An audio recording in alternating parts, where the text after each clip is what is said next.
And now more and more people are getting into toxic relationships. More and more people are trying to navigate this space with walls up.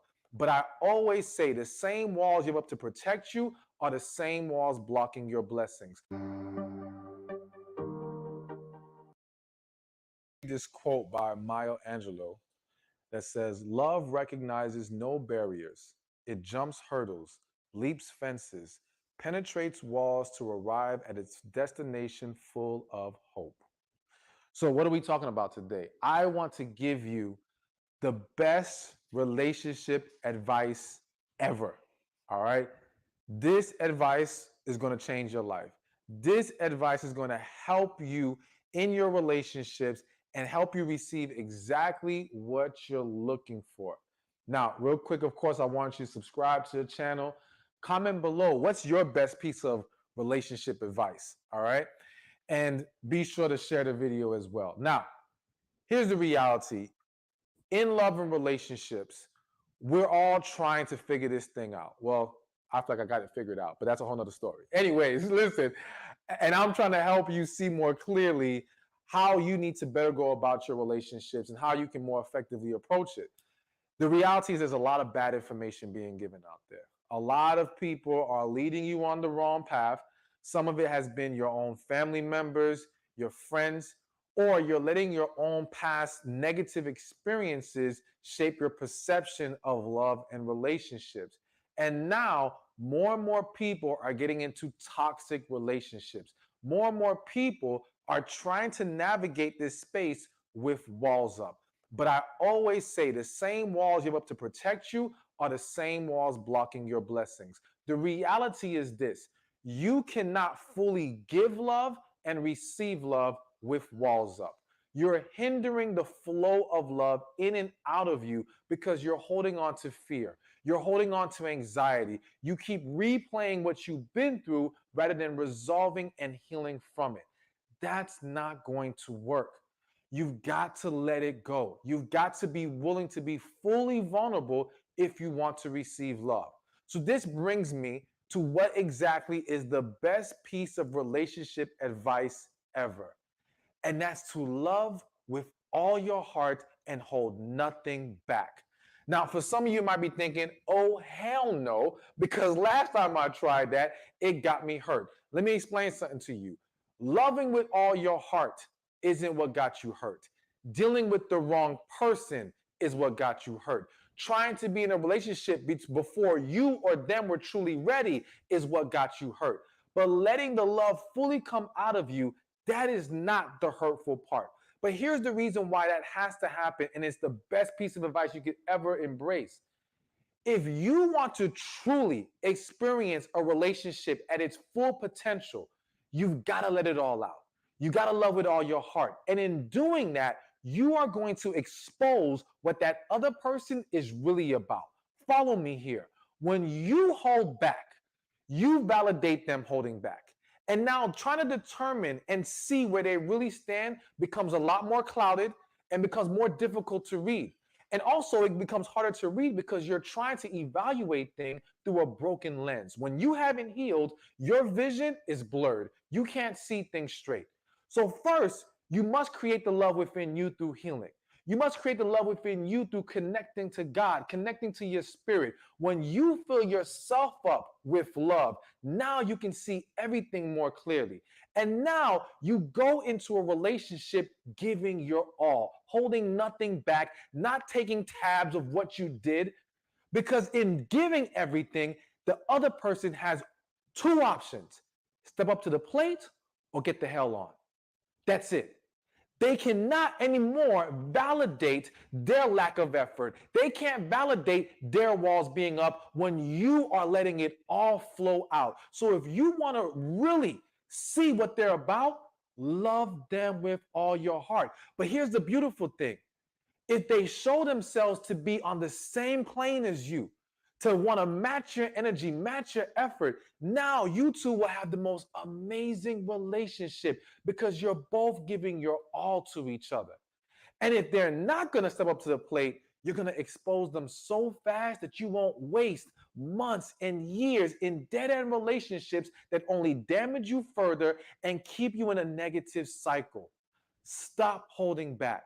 Let it all out. Love with all your heart, and you will get to experience relationships at a whole new level. But that not just relationships with other people, the greatest relationship with you and God. Because in that is where you will find your peace, find your happiness, shine your light so that you can receive the person who is truly best for you and no longer waste your time on people who are not.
Hey, look at that 45-minute. In this video, we're doing a deep dive into one of the most important topics if you want a relationship to work. We're talking about masculine and feminine energies, and they're not what you think. We'll get to that in a minute. And man, do we got some good visuals today. Look at that 45-minute artwork that I just catered for the beautiful people like yourself at home watching. Now, whether you're single or in a relationship, you want to make it better, you got to know this. If you're single, you want your best shot at attracting someone who's like, man, this is the person of my dreams. You better know this stuff. This video is going to have 3 parts. Okay, the very first one is down here. I'll explain these 3 concepts that you need to know if you're like masculine, feminine energy. What is that? The second part is we'll explain even further what the heck those 2 things are. And then the third part of this video are just going to be some balancing forces at play. Okay, so why does he act that way when I'm in a relationship with him? Or why do all guys have that pattern? I know some people are getting ready to type some comments down there. Chill out. This video has nothing to do with sexual orientation, with gender, with roles. Okay, we're going to explore how these many walks of your life. There's up, down, east, west, on, off, hot. They're just different. In other words, you need the light to appreciate the dark. How do you know north if you don't know south? How do you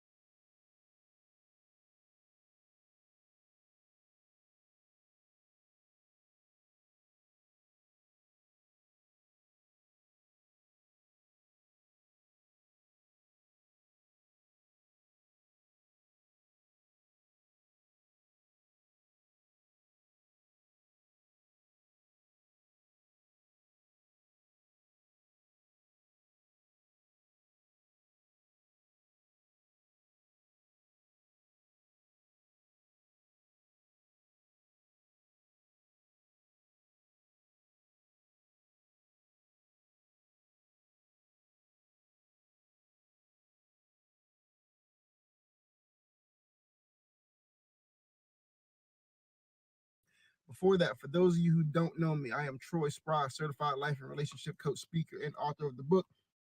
Well, the men have spoken, and they love and desire the qualities of highly feminine women.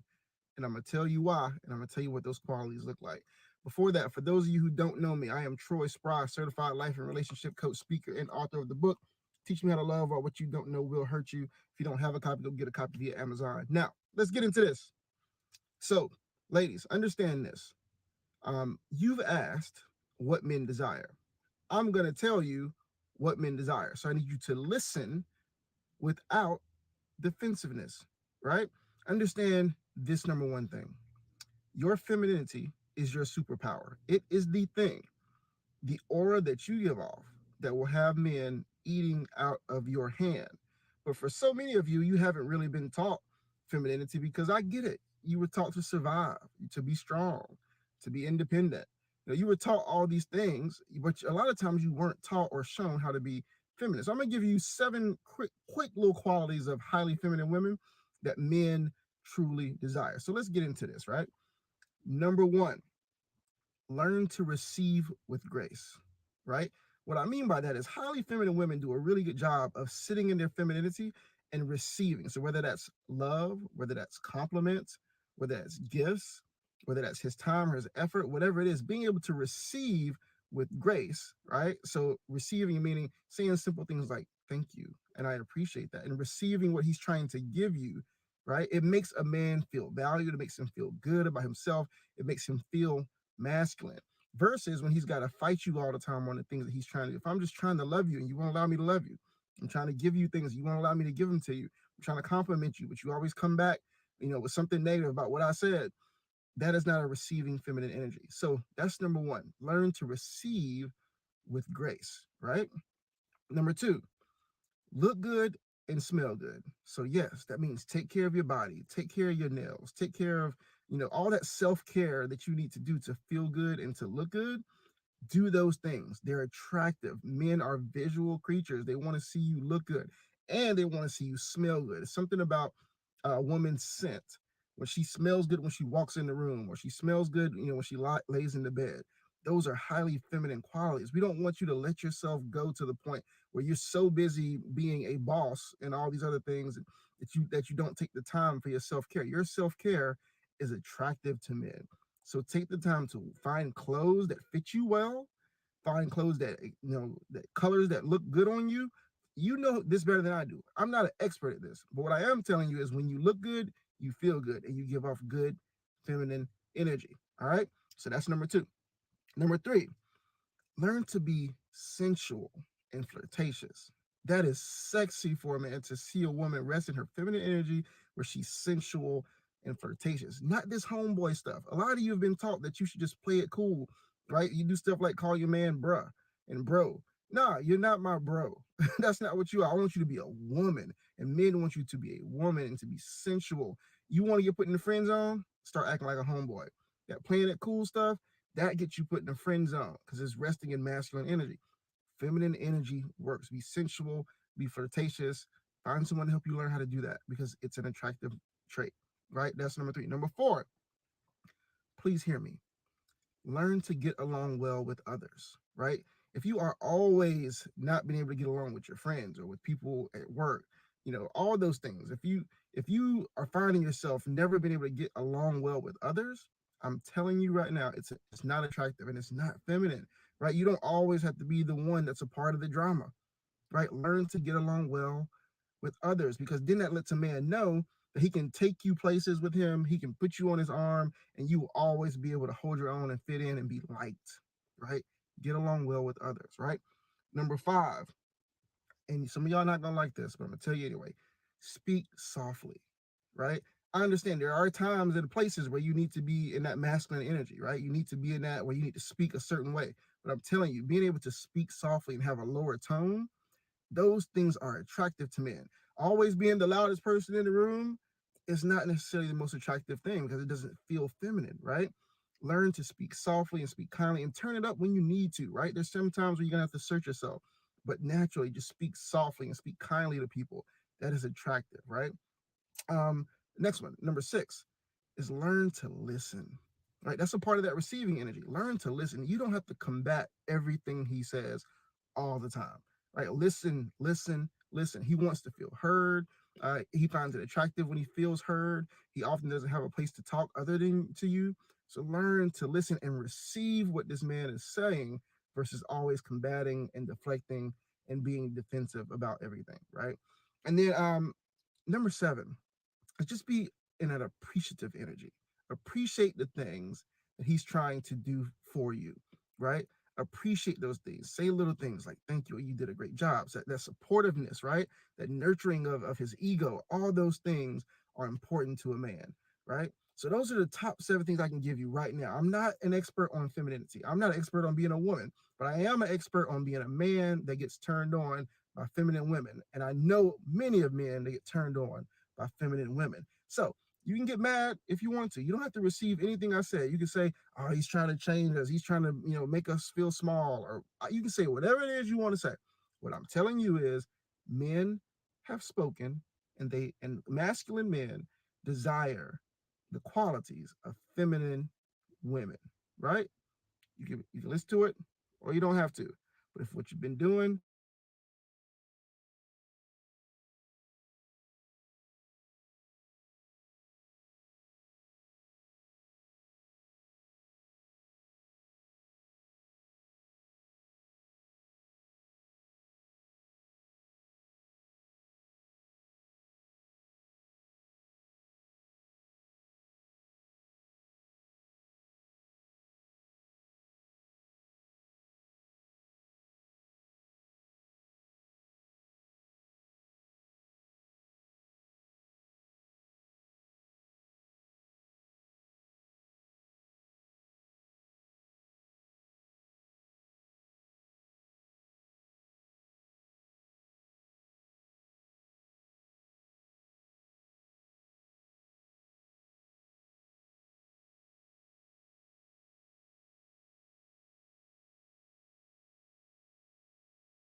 if she has 3 or more of these traits or signs, she may be a masculine woman. And today we're going to go through these traits in reverse order. So we're going to count down to the number 1 sign that she is a masculine woman, starting with number 9. She's bossy. So she tells you what to do and when to do it, even if she has no authority in the matter, even if you have full authority in the matter. Her favorite phrase, my way is better. Give me a thumbs up if you think that's a thumbs down. Number 8, she refuses help.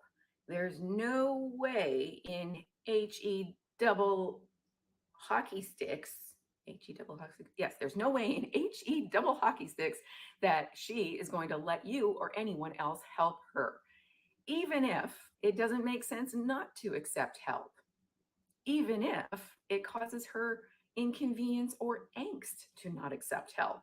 Example, she would rather throw her back out than let anyone, especially a man, help her lift that heavy thing. Insert whatever heavy thing it is. Her favorite phrase, no, I got it. Hashtag independent. Number 7, she asks you out. Now, hold on. I know you're probably like, yeah, I want that. All right, but that's still, some of these qualities aren't terrible, but there's some caveats that go along with this. So there's no subtleness to this woman. She just straight out asks you out or asks you if you want to go home with her, or is very, very direct about what she wants from you. And I know you think you prefer this, and I get that because you're the ones that always have to face rejection. If you're sick and tired of being always the one who has to face rejection, give me a thumbs up on that thumbs down. All right, so here's the problem with that is if she's dominant in asking you out, then she is automatically taking the lead from the beginning of the relationship, and you're never going to get to be in the lead. Is that bad? Well, it's up to you to decide if that's bad. You might not like it. Maybe you do like it. I know a young lady who says these things, and this is how she's acquired her last several boyfriends. But given my last statement there, last several boyfriends, she always is asking, why do I keep attracting weak beta males? I'm like, well, because you're a masculine dominant woman. Sorry, guys. I'm just the delivery of the information. I'm just giving you the intel here. If you give a woman or let a woman take the reins from the very get-go, she's going to hang on to the reins throughout the relationship. You're going to have to follow her lead. Is that what you want? Is it? Maybe it is. Now, in my opinion, what I find most men prefer is for women to give really, really big hints, like we should hang out sometime. That's not a direct take me on a date, but it's the green light to say, yeah, I want to spend more time with you. Or she might even say, if she's pretty certain that she likes you or she thinks you might like her back, she might even be able to give you the hint of, if you did ask me out, I wouldn't say no. Flutter, flutter, flutter, giggle, whatever. So if there's a green light, but you still get to do the actual asking, then that's actually going to be better for the relationship if you want to be the dominant alpha man in the relationship. Now, if you don't, then, this is not going to bother you. Go for the ones that ask you out. So the masculine woman's MO is always very, very direct. Number 6, she believes in equality. Now, this is not to be confused with the other F word that I'm going to reveal a little bit later in the video. But right now, she's just general all about equality, which means she insists on paying her own way, opening her own doors, carrying her own groceries, fixing her own plumbing, wink, wink, nudge, nudge. So if she never has to rely on you or wants to rely on you, then you're never going to be able to prove that you can be relied on. And you're going to eventually feel like you're not needed. That's not really fun in a relationship. You kind of want to have both people feeling like they kind of need each other a little bit, not in an unhealthy way, but in a way that says, there's a reason for us to be together. And again, even though you think you might like this, you might like it at the beginning of a relationship, but how it's going to show up in the rest of the relationship is that every single thing is going to be a negotiation just for the sake of it. Her favorite phrase is, anything you can do, I can do for myself. And really, this kind of woman actually emasculates men by taking away your ability to provide for and protect her in small but meaningful ways. Is that what you want? Really? Really? Come on. Nah. Number 5, she wears the pants in the family. No, but literally, she wears pants in the family. She doesn't wear any dresses or anything else feminine to balance out her masculine attire. Feminine staples are things like delicate jewelry, frills, florals, lace, silky things. But she can't because she doesn't even own any of those things. Her essentials are comfortable shoes and masculine blazers. Ooh. Or sweats. Similarly, number 4, she has masculine style. So how's this different than what she actually wears? Well, glad you asked. Masculine style is, if you can imagine, is it something that a guy would wear or wear his hair? For example, she has short hair, or she keeps it in a tight bun at all times, and or she wears no makeup, and or she wears no perfume, and or she wears no nail polish. You get the idea. And she's not a hippie or a lesbian. Of course, if she's a lesbian, there's probably 0 chance. Not probably. There's zero chance there. Walk away. Hey, by the way, if you like all these signs, these truth bombs here today that she is a masculine woman, smash that thumbs up button for me. Thank you. All right, next one. Number 3, she's a workaholic. Now, you might think this is a good thing. However, it might be a good thing, but it still means that it's one of the signs she is a masculine woman. If she works more than 40 hours a week because she's driven to succeed, not because she actually needs the money to pay off debt, to support her kids, to whatever, then this is a sign that she is a masculine woman. Her favorite phrase, smash glass ceiling. Now, just before we get into the last few traits of a masculine woman, have you ever dated any of the ones I've mentioned so far? If you have, share your story in the comments below. I love reading your stories. Keep it short and sweet. Okay, next one. She's a boss babe. She's either a manager, director, or CEO of a company. She's literally the boss, because reality land shows that it requires masculine traits to get to these higher level executive positions.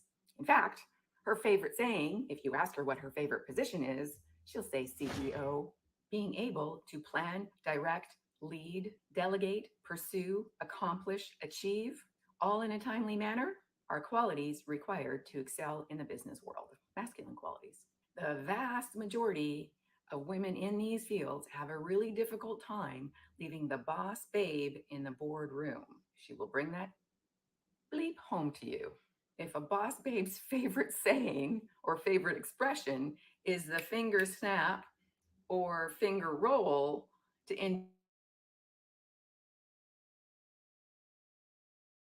trait that she's a masculine woman, can you guess what it is? If you can, guess below, right? I gave you a hint earlier in the video. Okay, all right, while you're typing, here it is, drum roll.